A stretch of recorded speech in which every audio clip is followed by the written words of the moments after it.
This is Democracy Watch. So, Mark, today was the Supreme Court argument regarding Trump's presidential immunity that I think is safe to say was utter insanity. So, first off, so as not to bury the lead here, Trump's lawyer argued that a president having his political opponent assassinated could be considered an official act and that entitled him to immunity. Here's a clip of that moment.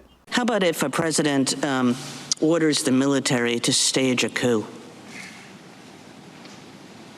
I think that, as the Chief Justice pointed out earlier, where there is a whole series of, sort of guidelines against that, so to speak, like the UCMJ prohibits the military from following a plainly unlawful act. If one adopted Justice Alito's test, that would fall outside. Now, if one adopts, for example, the Fitzgerald test that we advanced, that may well be an official act. Okay, so what? Honestly, Brian, I have seen a lot of things in my 30 plus years as a litigator. I never thought I would see a lawyer stand in the U.S. Supreme Court and say that a president who orders the assassination of their political opponent, he also said, by the way, a president who stages a coup would be engaged in official action. I never thought I would see that. And that was quite shocking. It was even more dismaying, though, Brian, that several of the justices on the U.S. Supreme Court seem to think this made perfect sense to them. Right. To that point, 3 of those justices actually then signaled an openness to actually sending this case back to the lower court to continue litigating, adjudicating some of these claims. What would that mean in terms of the D.C. case actually going to trial before the 2024 election? Yeah, just to be clear, you're not even counting Justice Thomas and Justice Alito, who were the furthest out there in terms of supporting the Trump position. They may not even need to send. Right, those people didn't even want to send it back. They were like, right. we're bought in. Let's go. Right, but if the case got sent back, what it means is that there would not be a trial before the 2024 election. I mean, I've said all along, and we've talked about this, that Donald Trump was playing two games here. One, a long shot to actually try to win this argument, which I don't think he thought and his lawyers thought they had a chance, although after the argument today, they probably feel better than they did. Yeah. But the real gambit they were engaged in was trying to get this case sent back to the trial court with some type of new test or new standard that would then require further hearings by the trial court, which of course, those hearings would then be appealed to the DC Circuit, back to the US Supreme Court, all of this eating up lots and lots of time. And we'd be talking about sometime in 2025 before a trial could actually take place. I hate to say that Donald Trump may be getting away with it, but I think he may get away with it. Mark, you've argued cases in front of the Supreme Court. How much can we glean from the questions that these justices ask? Like, do you feel that they've basically tipped their hands, or could they ask questions that don't suggest whether they'll rule one way or the other? Yeah, so, I mean, look, you have to be careful about over-reading questions, particularly among justices that seem to be genuinely wrestling with the issues. I think that as I listened to this argument, it seemed to me that Justice Alito and Justice Thomas and really probably Justice Gorsuch were not really struggling with the issues. I think they know which way they want to go. They may be around the edges trying to figure out exactly how far immunity goes, but they're pretty far in that camp. I think on the other side, the 3 liberal justices seemed very, very skeptical of Donald Trump's position, and I think disinclined to do that. So that left Kavanaugh, the chief, and Justice Coney Barrett. I think you're right, by the way, that Kavanaugh and Chief Justice Roberts both seemed intrigued with sending this case back. Coney Barrett, maybe, although she was the most uneasy with this idea of immunity. So I think this is going to boil down to whether, frankly, the Chief Justice wants to write the opinion of the court. If he does, he'll either be able to pick a side with the conservatives, or if he can drag another justice along with the liberals. But I think it's going to be something in the middle. And I think likely a remand back to the trial court. Can you explain that a little bit? Like, isn't it just that even if John Roberts is in the minority, would he have some sway here just by virtue of being this Chief Justice? What if the other 5 conservatives all agree, full tilt with what Donald Trump's lawyers are arguing, that he has complete and total immunity?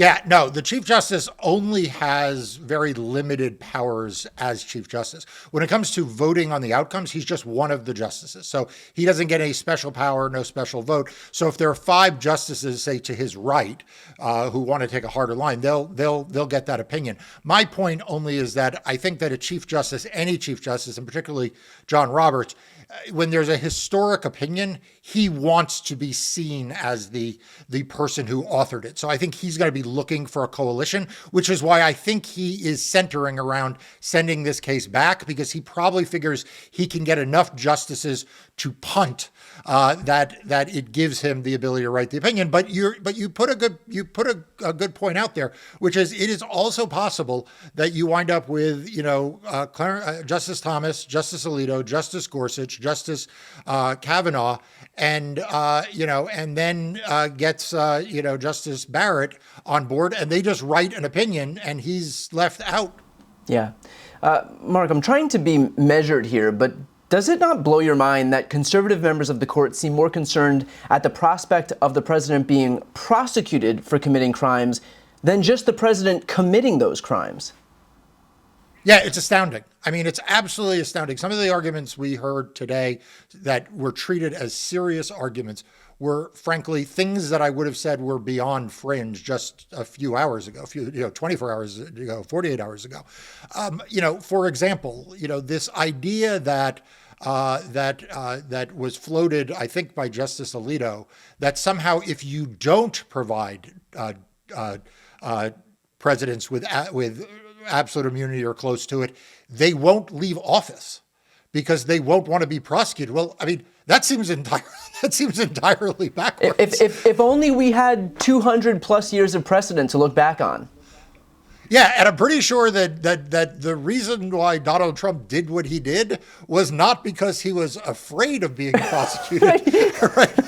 He wasn't afraid of leaving office. He didn't ever want to leave office. That was the whole point of this. They've got it completely backwards. Yeah, so there were a lot of aspects to this argument that were frankly really astounding, disappointing. I mean, another point was, at various times the lawyer for the government kept trying to focus on the case before the justices saying, look, like, you don't need to worry about these distant possible cases. Like, here you have a president who tried to use an armed insurrection to overturn a free and fair election. Let's just focus on these facts. And you heard some of the conservative justices say repeatedly, we don't want to talk about the facts. We don't want to talk about the facts of this case. And I'm thinking, what do you mean you don't want to talk about the facts of this case? This is the case that's before you. Yeah. So, I mean, it was a very, very peculiar argument. It was a very, very peculiar hearing. It went on for 3 hours. Normally I'd say you can't read too much into the questions, but a lot of the justices I felt like were really showing their hands. And look, Brian, if we worried about this being a test between conservative jurisprudence, originalism and textualism on one side, and, some type of loyalty or outcome determinative predilection to be in favor of Donald Trump, there was no question of where the questioning lined up here, because there was no textualist argument. There's nothing in the Constitution that provides immunity for the president, even though, by the way, it does provide it for members of the House and Senate. There's no originalist argument here. There's nothing that was in the original debates that suggested they thought they were giving presidents immunity. In fact, remember, the country had just revolted from a king, right? Far from wanting to give immunity to the chief executive, they were quite suspicious of executive power. So, I hesitate to say this because I care as a lawyer and as someone who's argued for the Supreme Court in the integrity of the courts.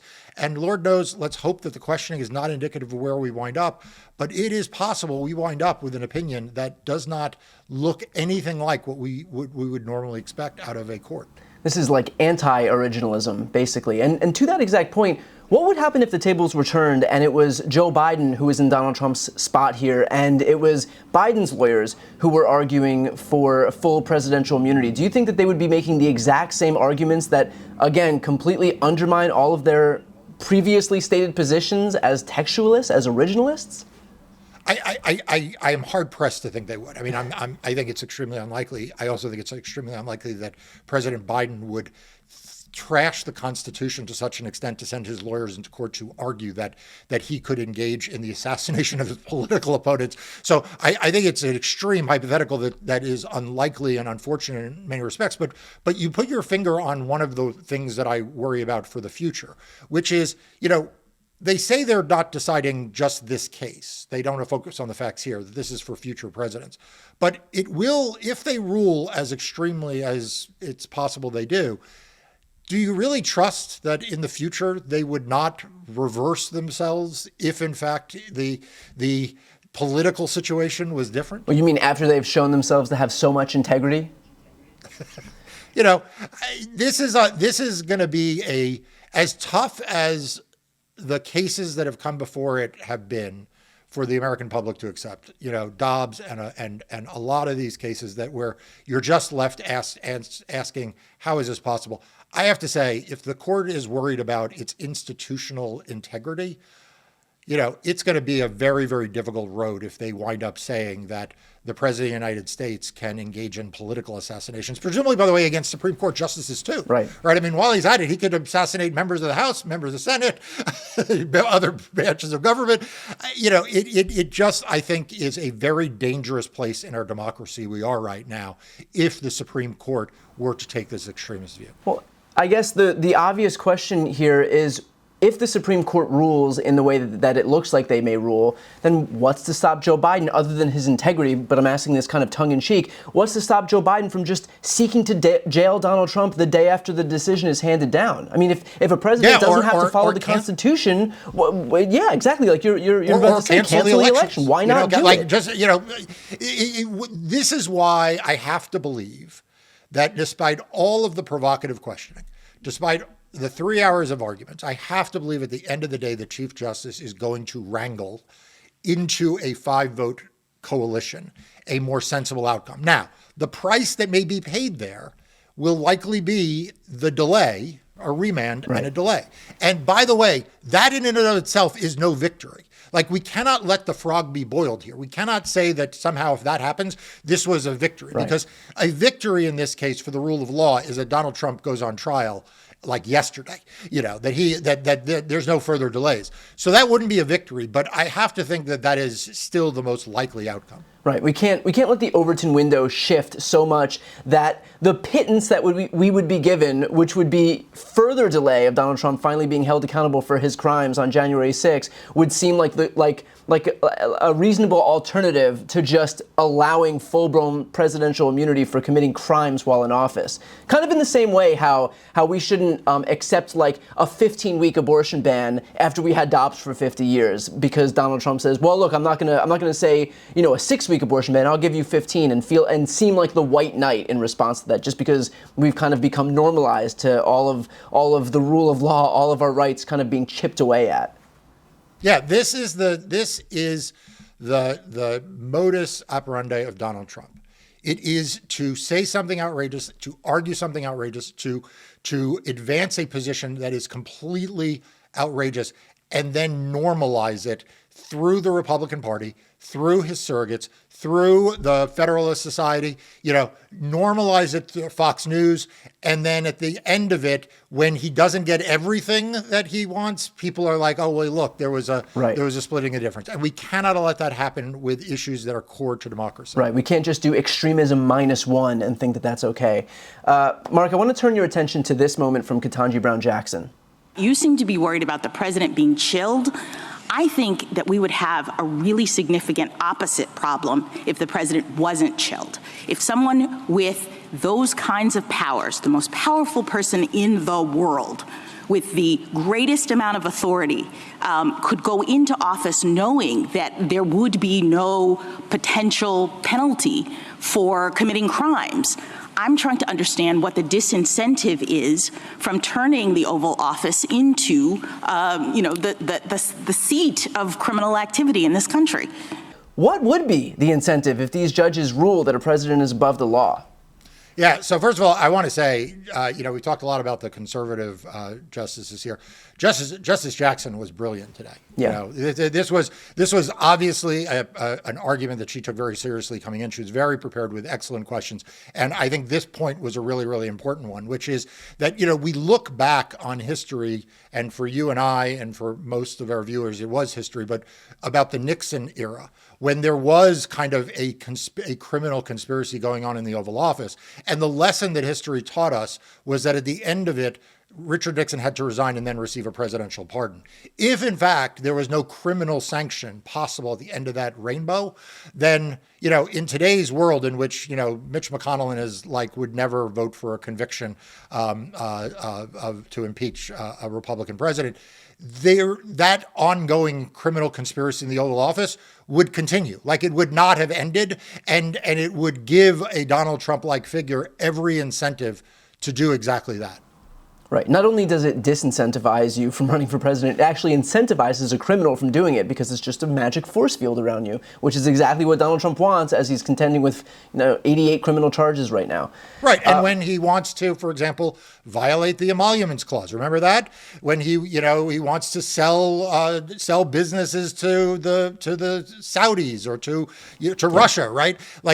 It is a problem to immunize anyone from all criminal behavior, because anyone who can get away with anything without being subject to criminal laws is dangerous. It is particularly dangerous when that person is also the most powerful person in the world, the president of the United States. Samuel Alito is 74 years old. Clarence Thomas is 75. John Roberts and Sotomayor are both 69.